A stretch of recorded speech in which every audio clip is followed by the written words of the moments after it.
Assalamualaikum dan selamat pagi. Hari ini kita akan belajar bahasa Indonesia lagi ya, dengan materi menyimpulkan pesan informasi dalam iklan.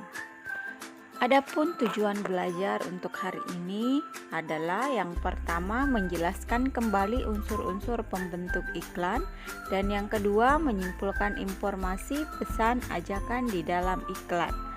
Sebelum kita masuk pada materi, mari kita mengingat kembali apa yang telah kita pelajari pada pertemuan yang lalu. Yang pertama adalah iklan. Iklan itu adalah teks yang mendorong atau membujuk khalayak agar tertarik pada barang atau jasa yang ditawarkan.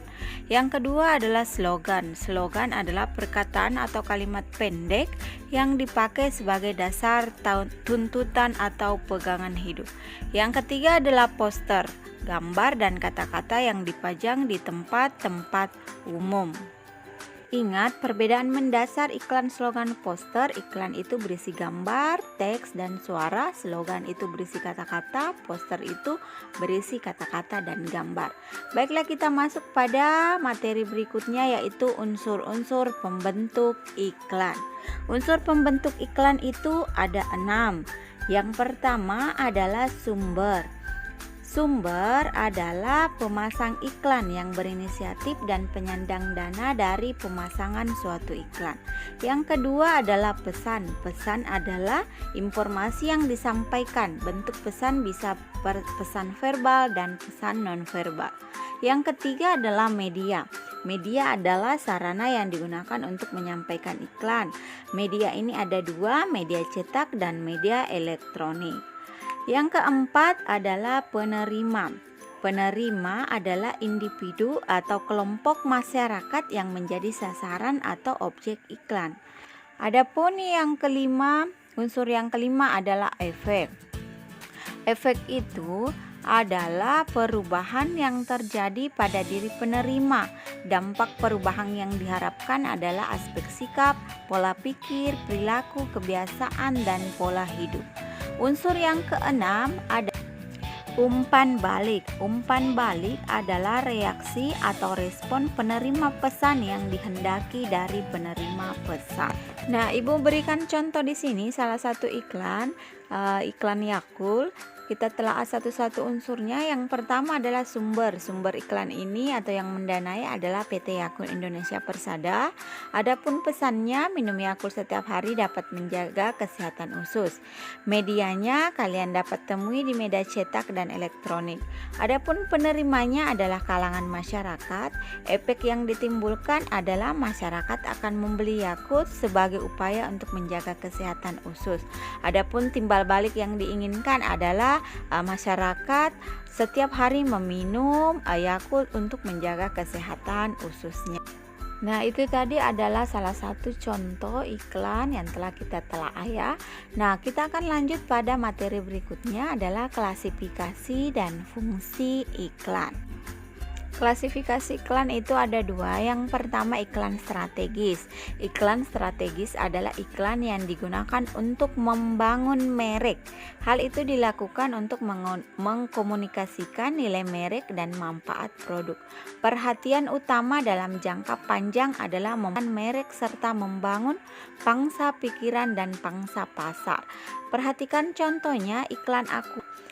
Di samping ini adalah salah satu contoh iklan strategis. Iklan ini membangun merek untuk jangka panjang ya. Nah, yang kedua adalah iklan taktis. Iklan taktis adalah iklan yang memiliki tujuan yang mendesak. Iklan ini dirancang untuk mendorong konsumen agar segera melakukan kontak dengan merek tertentu.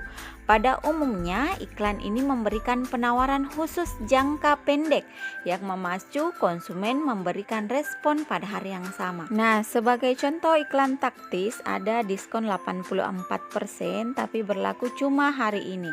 Jadi jangka waktunya sangat pendek, cuma 1 hari. Jadi itu adalah salah satu contoh iklan taktis ya. Nah, sekarang kita akan beralih kepada materi berikutnya, fungsi iklan. Fungsi iklan itu ada dua, fungsi informasional dan fungsi transformasional. Perhatikan, kalian bisa pause video ini untuk membaca lebih detail fungsi-fungsi iklan ini. Nah, untuk materi berikutnya adalah menyimpulkan isi iklan, slogan, dan poster. Adapun cara menyimpulkan iklan, slogan, dan poster ini ada 4. Yang pertama, baca dengan cermat. Jadi kalian harus membaca dengan baik-baik ya. Yang kedua, temukan ide pokok. Yang ketiga, kenali jenis dan tujuannya.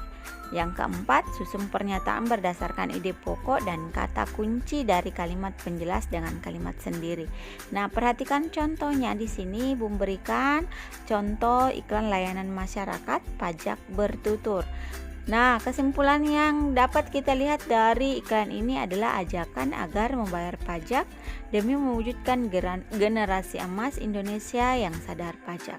Contoh yang kedua, Ibu ambil dari buku paket Ayo Main. Nah, ini jenisnya adalah poster informasional karena memberikan informasi. Adapun informasi yang kita peroleh adalah bermain di luar itu lebih asik dan menyehatkan. Adapun umpan baliknya agar para remaja lebih memilih bermain di luar daripada bermain atau menonton televisi di dalam rumah. Ya, demikianlah pelajaran untuk hari ini. Ibu harap jika ada yang kurang dimengerti bisa bertanya di WA group atau di Google Classroom-nya ya. Sekarang kalian kerjakan tugas yang telah kirim di Google Classroom. Baiklah, pelajaran hari ini Ibu rasa cukup sekian. Billahi fisabilil haq, fastabikul khairat. Wassalamualaikum warahmatullahi wabarakatuh.